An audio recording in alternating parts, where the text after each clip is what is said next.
Late us start. Moment of इनर्शियाचा formula पाहिला होता काल? काय होता? ईश्वरी येत नको तो.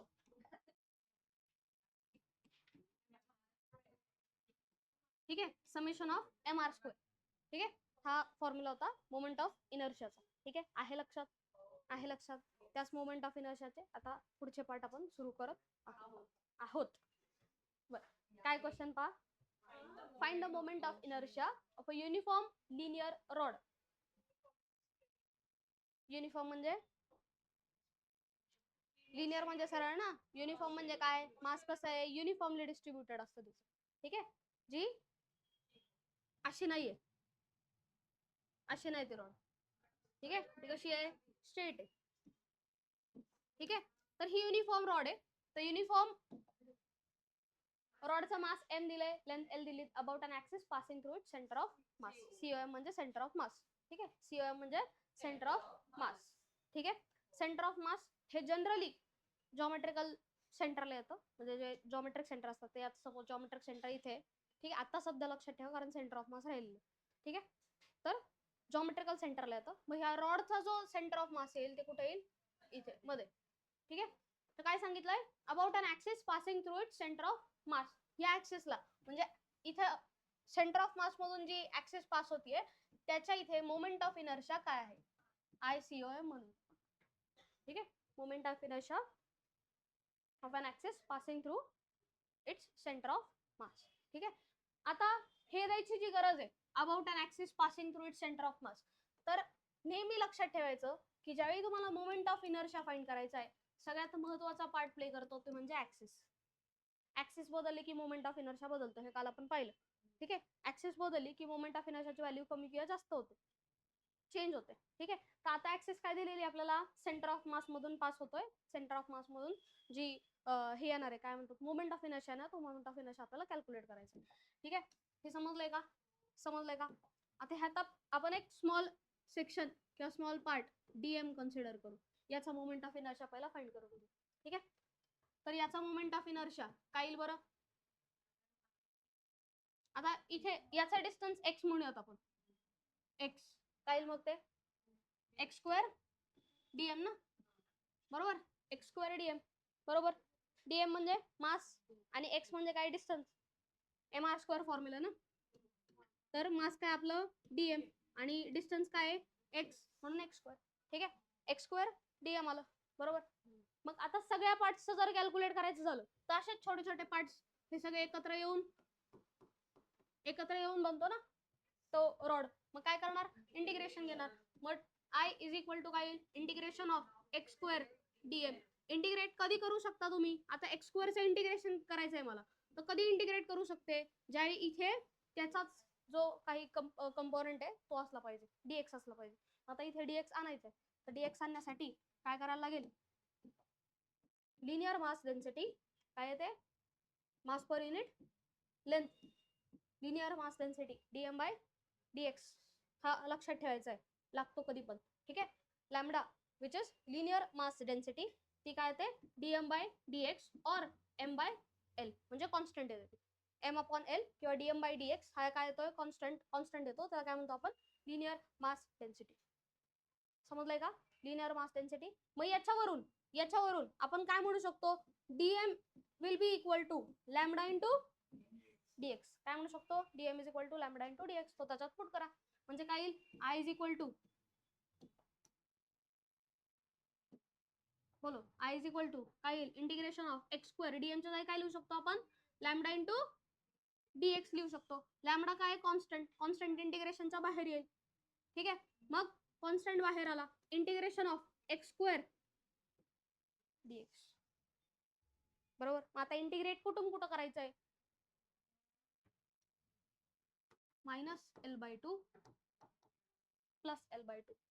ठीक आहे, इकडे एल बाय टू हाफ केलं ना centre of mass. Centre of मासने डिस्टन्स काय केलं तुमचं? हाफ केलं. इकडचं जर पॉझिटिव्ह घेतलं तर इकडचं निगेटिव्ह गेला. एल बाय टू ते एल बाय टू कराल तर डायरेक्ट झिरो येईल ना ते. एल बाय टू पासून एल बाय टू पर्यंत कराल तर डायरेक्ट झिरो येईल, म्हणून एक मायनस आणि एक प्लस एल बाय टू. काय येईल मग ते? Minus L by two to plus L/2.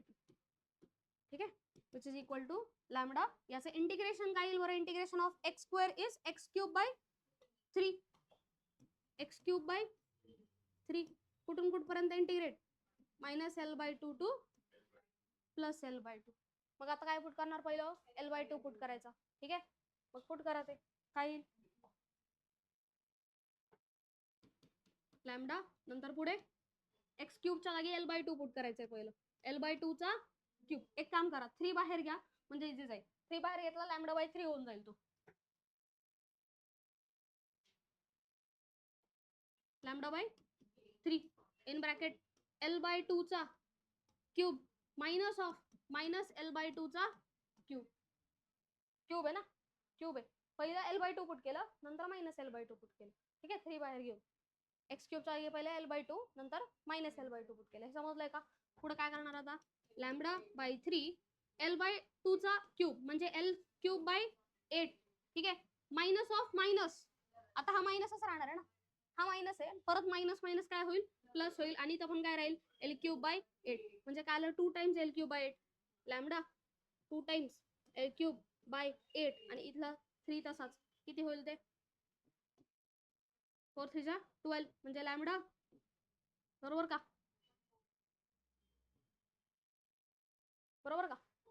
बरोबर. ठीक. तर लॅमडाच्या जागी अजून एक क्वांटिटी लिहू शकता तुम्ही याच्यात. लॅमडा इज इक्वल टू काय? M/L. लॅमडाच्या जागी काय लिहू शकतो आपण? M/L लिहू शकतो. M/L लिहा. काय येईल ते? L L³/12. यातला L एक कॅन्सल आउट होईल, 2 राहील म्हणजे काय आलं? ML²/12. हा फॉर्म्युला लक्षात ठेवायचा आहे की जर ऍक्सिस सेंटर ऑफ मास मधून जात असेल, रॉडच्या सेंटर ऑफ मास मधून जर ऍक्सिस जात असेल तर फॉर्म्युला काय होतो? ML²/12. सेंटर ऑफ मास मधून जर ऍक्सिस जात असेल तर फॉर्म्युला काय होतो? ML²/12. दरवेळी सॉल्व्हिंग करत बसायचं नाही. आता फक्त तुमच्या अंडरस्टँडिंग साठी सॉल्व्हिंग केलेलं. समजलंय का? फॉर्म्युला काय लक्षात ठेवायचा? ML²/12. ठीक आहे, जर सेंटर ऑफ मास मधून हे जात असेल, ऍक्सिस जात असेल तर फॉर्म्युला काय येतो? ML²/12. आता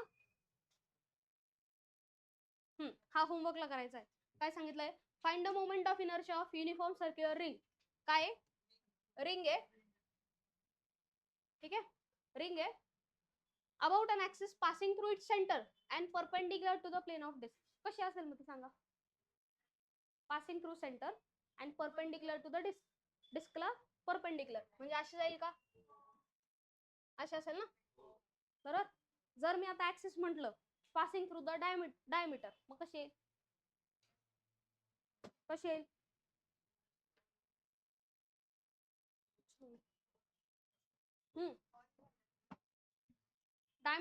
डायमीटरकल ऍक्सिस असेल तर ही येते डायमीटरकल ऍक्सिस.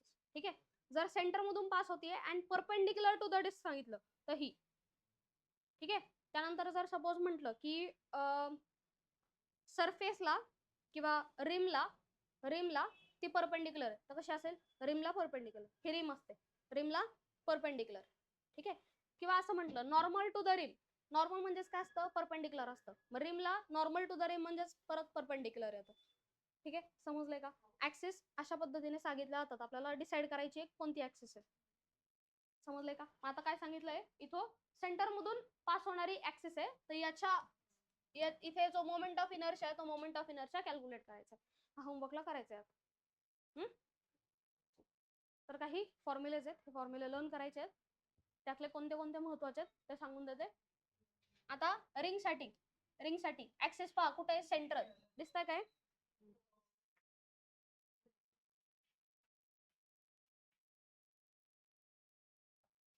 हा, आताच रिंगचा तो क्वेश्चन होता, तिथं आन्सर काय आलं पाहिजे तुमचं? MR² आलं पाहिजे. ठीक आहे, जर थिन रिंग असेल और हॉलो सिलेंडर म्हणजे आतमध्ये काहीच नाही भरलेलं असं सिलेंडर, तर त्या केसमध्ये जर ऍक्सिस जर सेंटर पासून पास होतीये, ऍक्सिस करून पास होतीये सेंटर पासून, तो मोमेंट ऑफ इनर्शिया काय येतो? MR² येतो.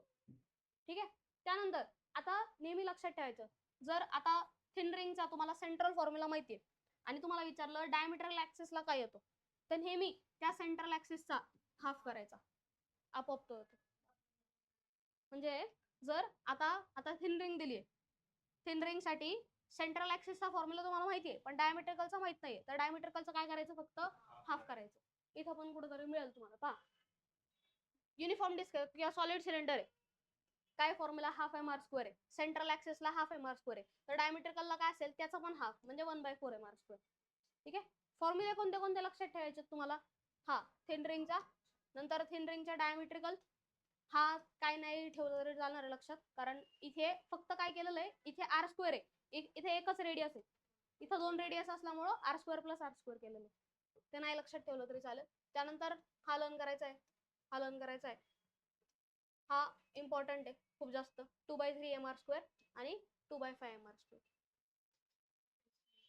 काय काय हे मग हे आता डेरिव्हेशन करायचं. डेरिव्हेशन काय गरजेचंच नाही आपल्याला, त्यामुळं तसंच लर्न करा. बोर्ड्सला पण नाही, बोर्ड्सला एकच डेरिव्हेशन आहे, ते पण याचं आहे. ते पण सांगून देते, हे याचं जे डेरिव्हेशन आहे, याचं जे डेरिव्हेशन आहे ते बोर्ड्सच्या टेक्स्टबुक मध्ये गिवन. याचं डेरिव्हेशन बोर्ड्सच्या टेक्स्टबुक मध्ये गिवन आहे. हे हो आहे, पेज नंबर नाही सांगणार,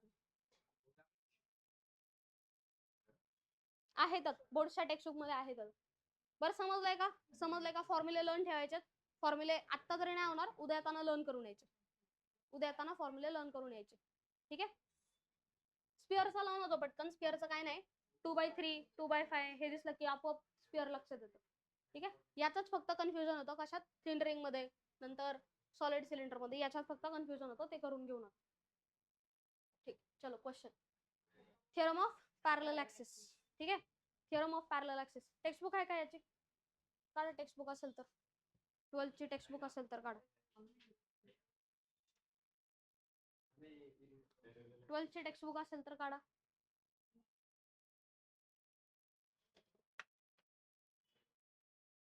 आहे का. 12th ची टेक्स्टबुक असेल तर 15 पेज नंबर काढायचं तिथं. 15 पेज नंबर 15. तिथे यूज युअर ब्रेन पॉवरच्या वरती एक पॅराग्राफ आहे. यूज युअर ब्रेन पॉवरच्या वरती एक पॅराग्राफ आहे. तर पॅराग्राफ वाचते लक्ष द्यायचं. यूज युअर ब्रेन पॉवरच्या वरती पॅराग्राफ आहे का सगळ्यांकडे टेक्स्टबुक. त्याच्यावरती एक पॅराग्राफ आहे, तो पहा. The moment of inertia I naught of an object about any axis is the sum of its moment of inertia about an axis parallel to the given axis and passing through its center of mass. म्हणजे काय की जर आता एखादा object घेऊयात आपण, ठीक आहे, आता रिंग घेऊयात, ठीक आहे, आणि याच्या सेंटर ऑफ मास मधून ज्यावेळी ऍक्सिस पास होते त्यावेळी फॉर्म्युला काय होतो बघा. सेंटर ऑफ मास मधून पास होण्यासाठी सेंटर ऑफ मास आणि थिन रिंग काय एम आर स्क्वेअर. ठीक आहे. तर इथून सेंटर ऑफ मास मधून ज्यावेळी पास होतो त्यावेळीचा मोमेंट ऑफ इनर्शिया काय आहे, एम आर स्क्वेअर. आणि ह्याला पॅरलल मी अजून एक ऍक्सिस काढली सपोज, ही ऍक्सिस काढली सपोज, ठीक आहे, आणि याचा मोमेंट ऑफ इनर्शिया मला माहित नाहीये. ठीक आहे. जर याला एक ऍक्सिस काढली, पॅरलल ऍक्सिस काढली, आणि याचा मोमेंट ऑफ इनर्शिया तुम्हाला फाइंड करायचा आहे. ठीक आहे. तर इथे जो मोमेंट ऑफ इनर्शिया येईल तो काय असेल, plus M H square, where h is distance between the two axes. ठीक आहे. ठीक आहे. पॅरलल ऍक्सिस मध्ये. ठीक आहे. एकदा वाचते परत, आता लक्ष द्या, परत एकदा लक्ष द्या. हा,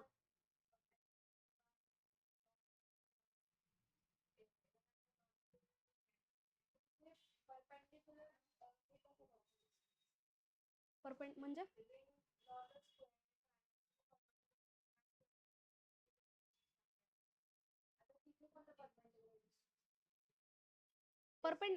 परपेंडिक्युलर डिस्टन्स. हा, ते मासेसच्या बाबतीत परपेंडिक्युलर डिस्टन्स म्हणजे काय की मासेस किती लांब आहेत हे ना, बरोबर, हे परपेंडिक्युलर डिस्टन्स आहे. बट आता ते परपेंडिक्युलर डिस्टन्स नाहीये, आता ह्या दोन्ही ऍक्सेस मधला डिस्टन्स आहे. हा जो जर मी एम आर स्क्वेअर लिहिला असता तर आर म्हणजे काय होता, परपेंडिक्युलर डिस्टन्स होता. बट आता हा एच म्हणजे काय, ह्या दोन्ही ऍक्सेस मधला डिस्टन्स किती आहे, ऍक्सेस मधला डिस्टन्स, पॅरलल ऍक्सेस मधला डिस्टन्स. ठीक आहे. एकदा वाचते परत, लक्ष द्या. The moment of inertia I naught of an object about an axis is sum of its moment of inertia about an axis parallel to the given axis and passing through its center of mass and the product of mass of the object and square of the distance between the two axes. क्या समझे? बरं आपण तोडू परत. The moment of inertia of any object about any axis is the sum of the moment of inertia IC about an axis parallel to the given axis. ठीक आहे. आता जर केस अशी पण झाली, आताची आपली ही केस काय घेतली आपण, ही सेंटर ऑफ मास म्हणून पास होते आणि ही पॅरलल आहे. ठीक आहे. तर गिवन काय कंडिशन काय की ऍक्सिस जी पाहिजे पॅरलल ही सेंटर ऑफ मासला पॅरलल पाहिजे. कुठली ऍक्सिस असेल मग ते सेंटर ऑफ मासला पॅरलल. ती इथे असू शकते, ती इथे असू शकते, इथे असू शकते, इथे असू शकते किंवा मध्ये पण कुठेतरी असू शकते. पॅरलल वाली ऍक्सिस एक ऍक्सिस तर पाहिजे सेंटर ऑफ मास वाली. ही ऍक्सिस जी पाहिजे ती सेंटर ऑफ मास वाली पाहिजे. पण ही ऍक्सिस कुठेही असू शकते. बट फक्त कंडिशन काय कशी पाहिजे पॅरलल पाहिजे. कशी पाहिजे पॅरलल. पॅरलल म्हणजे अशी कुठेही असू शकते मग ती. ठीक आहे. मग ती बाहेर पण असू शकते. पण फक्त काय कंडिशन पाहिजे पॅरलल पाहिजे. बाहेर जर असेल तर काय होईल, ही सेंटर ऑफ मास म्हणून पास होते बरोबर. इथे बाहेर असेल सपोज तर ह्या दोघांमधलं डिस्टन्स फक्त आपल्याला माहित पाहिजे. आता इथं कसं डिस्टन्स हे रेडियसला डायरेक्ट इक्वल लिहू शकतो आपण. ठीक आहे. या बाहेरच्या केसमध्ये फक्त डिस्टन्स आपल्याला रेडियसला इक्वल नाही लिहिता येणार. एवढंच डिस्टन्स आपल्याला माहित पाहिजे. ठीक आहे. बरं कुठे होता आपण, about an axis parallel to the given axis passing through its centre of mass and the product of, product म्हणजे काय मल्टिप्लिकेशन, प्रोडक्ट कोणाचं mass of the object and square of the distance between the two axis. Product कोणाचं mass of the object and square of the distance between the two axis. दोन parallel axis मधलं डिस्टन्सचा square. समजलंय का. आता हे हा इथे आता आर स्क्वेअर येणार जर रेडियसला इक्वल आहे तर. ठीक आहे. त्याच्यावर क्वेश्चन येईल त्यावेळी नीट समजेल ते. बरं समजलंय का हे डेरिव्हेशन बोर्ड्स मध्ये. आता फक्त फॉर्म्युला लक्षात ठेवायचा काय तो की I naught is equal to ICOM plus MH square. ठीक आहे. क्वेश्चन पहा, क्वेश्चन वर समजेल तुम्हाला. क्वेश्चन आहे पहा, 4 identical thin rods each of mass. आता रॉड्स सांगते एक काम करा, एक डिराइव्ह करा. चल सपोज ही रॉड आहे.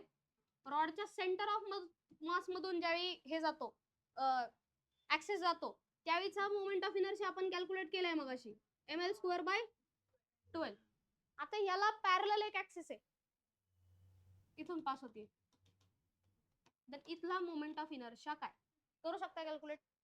कसं कॅल्क्युलेट करणार, I is equal to ICOM plus MH square that is equal to centre of mass मधून ज्यावेळी जाते त्यावेळी काय फॉर्म्युला आहे ml square by 12 plus m. यांच्या दोघांमधला डिस्टन्स काय टोटल जर l असेल तर हे काय येणार l बाय 2 चा square which is equal to काय येईल ml square by 12 plus ml square by 4. ठीक आहे. याला 3 ने मल्टिप्लाय करायला लागेल. ठीक आहे. म्हणजे 3ml square plus ml square म्हणजे किती आलं ते 4ml स्क्वेअर बाय 12 म्हणजे किती आलं ते ml स्क्वेअर बाय 3. किती आलं ते ml स्क्वेअर बाय 3. बघू आता बरोबर आहे का ते दिलंय का टेबल मध्ये ते बघायला लागलं. ml square bye 3.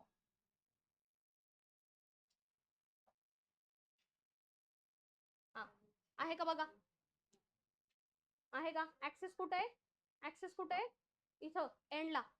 ठीक आहे. Which is parallel to the centre of mass मधली ऍक्सिस आहे का ml स्क्वेअर बाय 3. आता तिथे r स्क्वेअर का लिहिलंय कारण ही जी लेंथ त्यांनी ती r घेतलेली एवढंच. समजले समजले. मग आता याची सांगा बरं मला, एक तुम्ही कॅल्क्युलेट करून सांगा मला. हा क्वेश्चन राहिलाय बरं का, लक्षात राहू द्या. जर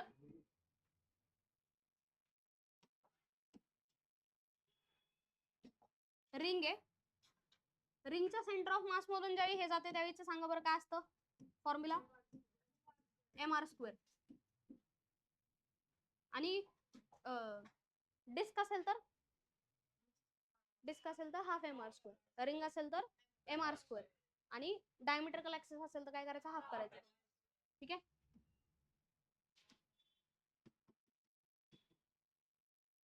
या ऍक्सिसला मोमेंट ऑफ इनर्शिया कॅल्क्युलेट करायचा आहे. डिस्टन्स ऑब्विसली r ला इक्वल असेल.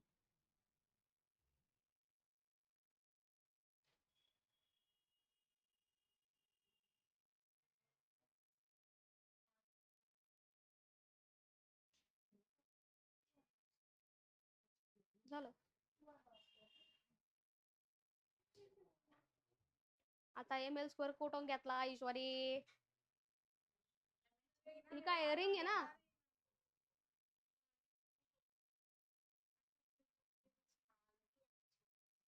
आलं का सगळ्यांचं? सेंटर ऑफ मासला काय formula? M R square plus M H square आहे बरोबर. एम एच काय आहे? दोघांमधलं डिस्टन्स काय आहे? आर ला इक्वल आहे म्हटल्यानंतर ते काय येणार? M R square plus M R square म्हणजे 2 mr. झालं? समजलंय? समजलं की ईशान?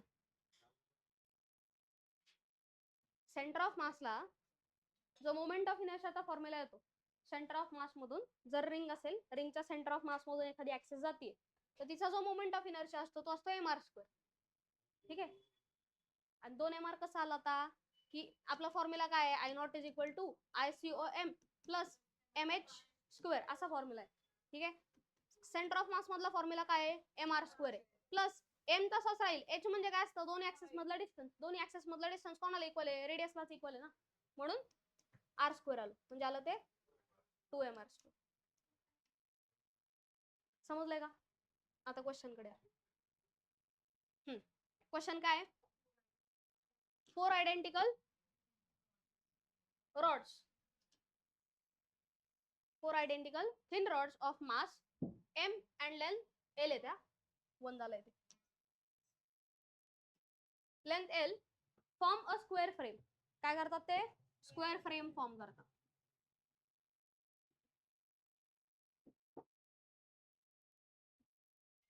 काय फॉर्म करतात? Square frame.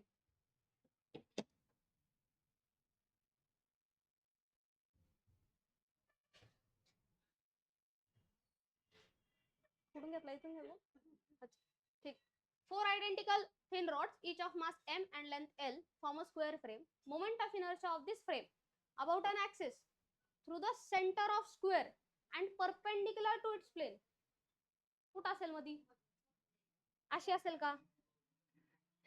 प्लेनला परपेंडिक्युलर सांगितली म्हणजे ह्या रॉड्स आहेत परपेंडिक्युलर टू इट्स प्लेन सांगितली. कशी असेल?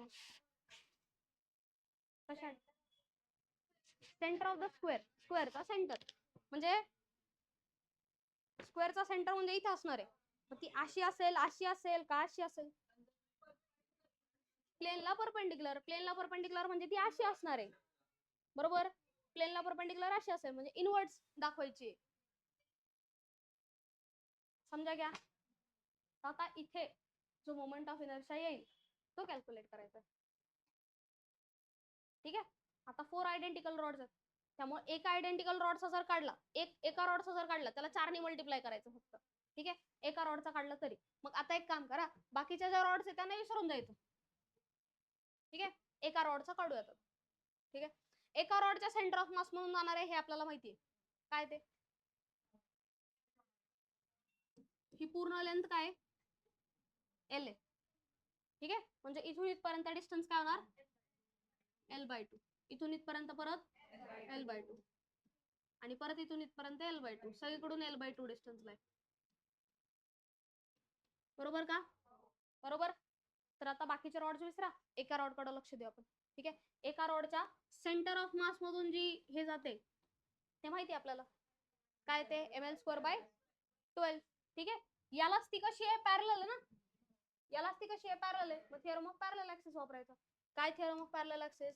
I naught is equal to ICOM plus MH². ठीक आहे. मग I naught is equal to काय? ICOM सेंटर ऑफ मास मधून काय? ml²/12 plus m. आता डिस्टन्स काय आहे? L/2 चा which is equal to काय? ml²/12 प्लस ml²/4 हे येणार आहे.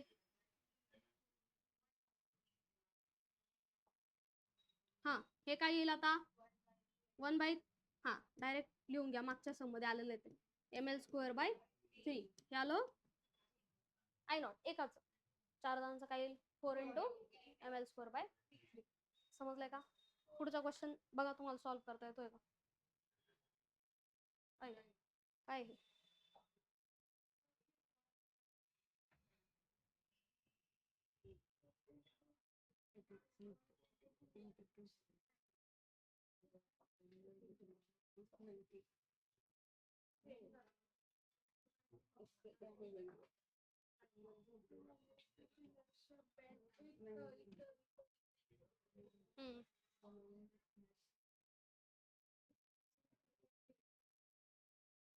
क्वेश्चन समजलाय? Perpendicular to the plane defined by the two halves of the rod म्हणजे अशी म्हणजे असं आहे ना ते, तर ही पॅरलल ऍक्सिस अशी आहे, सॉरी परपेंडिक्युलर ऍक्सिस अशी, पॅरलल नाही आता, पॅरलल असणार ना सेंटर ऑफ मास म्हणून. थांबा, अभी कुछ भी तो नहीं है हमारे पास. हे असे रॉड्स आहेत, असे रॉड्स आहेत, इथून ऍक्सेस जाते बरोबर. सेंटर ऑफ मास मधून तो फॉर्म्युला माहिती आपल्याला, इथं सेंटर ऑफ मास आहे, सेंटर ऑफ मास मधून काय फॉर्म्युला आहे, ml²/12. पण आता एक गोष्ट लक्षात घ्या, एकच रॉड आहे. क्वेश्चन काय पहा, a thin rod of length L and mass M is bent at its midpoint into two halves. ठीक आहे, म्हणजे एकच रॉड आहे L लेंथची. ठीक आहे, हिच्या सेंटर ऑफ मासला फॉर्म्युला काय येणार आहे, ml²/12 येणार आहे. पण आता तिला आपण काय केलं, बेंड केलं, याचा अर्थ हिची लेंथ काय झाली, हाफ झाली. हिची लेंथ काय झाली आता, हाफ झाली. ठीक आहे, म्हणजे या केस मध्ये आधीच लेंथ हाफ आहे. ठीक आहे, नंतर परत तुम्ही याचा सेंटर ऑफ मासला हे पाहताय, म्हणजे परत लेंथ काय होणार, हाफ होणार. समजे का, काय समजलं?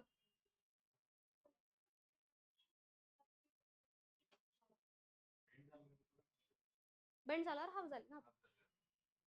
म्हणजे इथून इथपर्यंत डिस्टन्स हे L/4 चं, एवढंच सांगायचंय मला. इथून इथपर्यंत डिस्टन्स काय L/4, पहिलं L होतं, हाफ केलं L/2 झालं, आणि इथून इथपर्यंत डिस्टन्स काय येईल मग आता, L/4 चं. म्हणजे जो H आहे तुमचा, H तो काय येणार आहे, L/4 येणार आहे, हे सांगायचं. H L/4 येणार.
देऊ का हिंट, कसं केलं, नाही 7/, नाही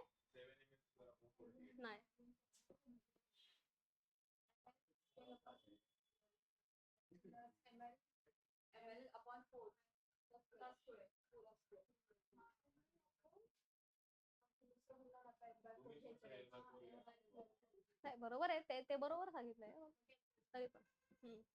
तुम्ही हे पहा, तुम्ही एकाच रॉडचा काढताय ना ते, तुम्ही ह्या रॉड मुळे इथं असणारा मोमेंट ऑफ इनर्शिया कॅल्क्युलेट केला ह्या रॉड मुळे, पण खालचे रॉड तर विसरला ना.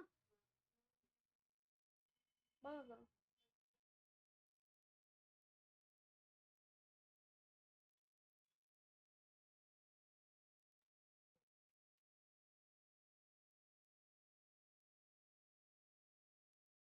चला अजून एक हिंट सांगते, एक मिनिटात लक्षात द्या. ह्या रॉडच्या काय ते एंड आहेत ना, ह्या रॉडचा एंड आहे आणि दुसऱ्या रॉडचा पण एंडच आहे. एंडला मोमेंट ऑफ इनर्शिया काय असतो, किसने बोला, कभी झिरो बोल, मोमेंट ऑफ इनर्शिया रे एंडला, इथे इथे इथे इथे या एंडला ml²/3 0 किधर से लाया?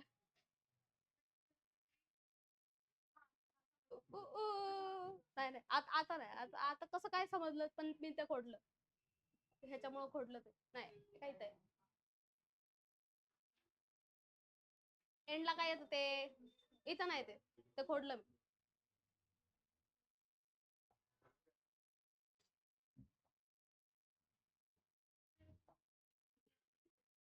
इथे एंडला मोमेंट ऑफ इनर्शिया काय येतो ml²/3 येतो बरोबर ऍक्सेस इमॅजिन नाही होते बरं 2 मिनिटं लक्ष द्या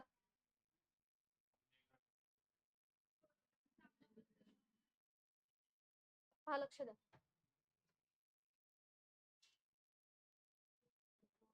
ही एक रॉड आत्ता एक कन्सिडर करायची ही एक रॉड आणि ही एक उभी अशी ठीक आहे मग ह्या एकत्र आल्यानंतर त्यांनी काय केलं एक अँगल बनवलं आणि इथे आता मोमेंट ऑफ इनर्शिया कॅल्क्युलेट करायचं मग इथे आता मोमेंट ऑफ इनर्शिया काय होईल याचा आणि याचा ऍड अप होणार बरोबर मग याचा मोमेंट ऑफ इनर्शिया काढायला लागेल आधी कम्प्लीट ज्यावेळी रॉड होती त्यावेळी त्याचा मास काय होतं एम होतं आता रॉडला हाफ केलं म्हटल्यानंतर याचा मास काय होणार आहे m/2 होणार आहे लेंथ काय होणार आहे l/2 होणार आहे याचा मास काय होईल m/2 l/2 ठीक आहे तर ह्या एंडला मोमेंट ऑफ इनर्शिया काय येणार आहे I इज इक्वल टू काय फॉर्म्युला आहे 1/3 mr². काय असतो 1/3 mr². पण इथं मास काय आता हाफ आहे ना आणि डिस्टन्स r पण काय l² आहे तो l² म्हणायला ml²/3 ml² which is equal to 1/3 m/2 l/2 चा स्क्वेअर ठीक आहे याचं पण काय येईल तेच येणार आहे म्हणजे इथे जो मोमेंट ऑफ इनर्शिया येईल तो 2 टाइम्स ऑफ ही व्हॅल्यू येणार क्या समझे इंटू 2 ने मल्टिप्लाय करायचं इथे ह्या एंडला मोमेंट ऑफ इनर्शिया काढायचा ठीक आहे याच्या पण एंडला तो मोमेंट ऑफ इनर्शिया आहे हा m/2 का केलं कारण पूर्ण रॉड होती ना आधी पूर्ण रॉडचा मास आपल्याला काय दिलंय thin rod of mass m and length l and it's bent into midpoint into 2 halves from midpoint वरून त्याला 2 halves मध्ये ब्रेक केलं म्हणून याचा मास जे आहे ते काय झालं m/2 याचा मास काय झाला m/2 म्हणून मास हाफ झालं लेंथ पण हाफ झाली ठीक आहे आता समजलं का ml बरोबर आलं का सगळ्यांचं हा अरे इथं पहिला बसून करू कुठे गेलं पेन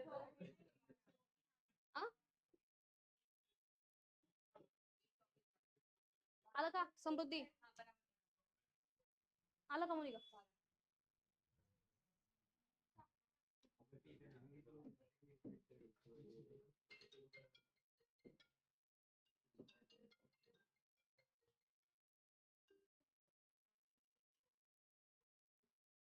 हा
आलं का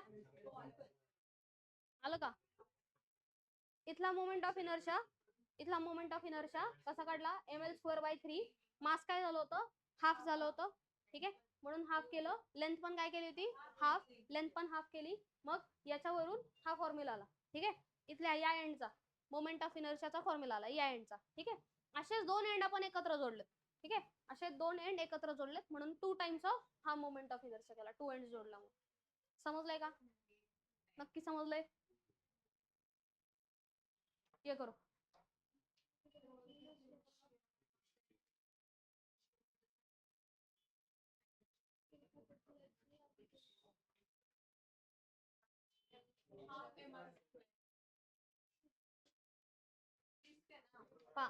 मोमेंट ऑफ इनर्शिया क्वेश्चन नीट वाचा. ऍक्सेस कुठे येते ते नीट पहा. Moment of inertia of a disc. आता फक्त टँजेन्शियल आहे का? नाही. काय सांगितलंय? Tangential to the circumference and also parallel to the diameter. Axes कुठे आहे ते शोधायला लागणार आधी आपल्याला. ठीक आहे, काय सांगितलंय? Moment of inertia of a disc of mass m. Disc घ्यायचे.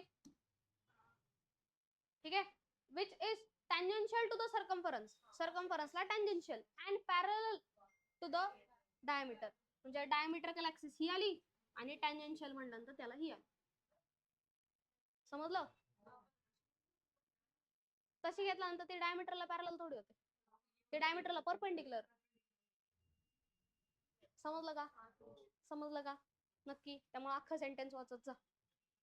ठीक आहे, तर डायमेट्रिकल ऍक्सिसला जो मोमेंट ऑफ इनर्शिया डिस्कचा तो काय? डिस्क साठी पहिला काय? सेंटर ऑफ मास मधून काय डिस्क साठी? हाफ mr स्क्वेअर आहे. डिस्क साठी म्हणते मी, रिंग साठी नाही. रिंग साठी काय? mr स्क्वेअर आहे. डिस्क साठी काय? Half mr square. आणि डायमेट्रिकल ऍक्सिस म्हटल्यानंतर त्याचा परत हाफ होणार म्हणजे 1/4 mr स्क्वेअर. ठीक आहे, म्हणजे इथला जो मोमेंट ऑफ इनर्शिया आहे तो तुम्हाला किती मिळाला? mr square by 4. मग इथला फाइंड करायचा. ही काय एकमेकांना पॅरलल आहे बरोबर. डिस्टन्स काय? r. ठीक आहे, मग काय येईल? मग moment of inertia is equal to ICOM plus mh square. I is equal to काय येईल? मग ICOM काय? mr square by 4 plus m. Distance काय दोन्ही ऍक्सिस मधलं? r आहे. ईशान लक्ष दे. डिस्टन्स काय? r म्हटल्यानंतर r स्क्वेअर होईल. म्हणजे काय येईल ते? mr square by 4 plus plus mr square आहे ना, म्हणजे काय होईल ते? 5/4 आपण 5 mr square by 4. Total answer सांग.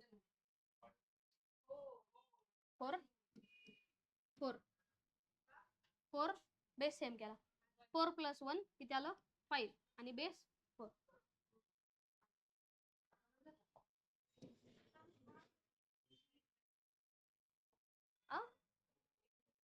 काय काय?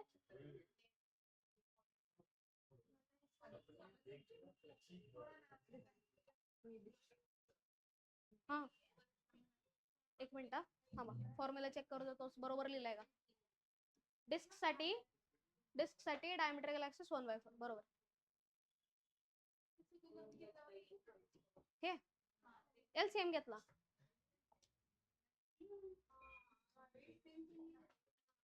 mr square by 4 plus mr square. Base same करायचा म्हणजे इथे 4 लागणार. मग इथे पण 4 घेतला. Multiply and divide by 4. मग वरती काय आलं? mr square plus 4mr square म्हणजे किती आलं? 5mr स्क्वेअर वरती. खाली बेस सेम. ठीक आहे, आणि 1mr square plus 4mr square म्हणजे 5mr. I is equal to आला 5mr स्क्वेअर बाय 4. समजलंय का? पुढचं तुम्ही करणार आहात.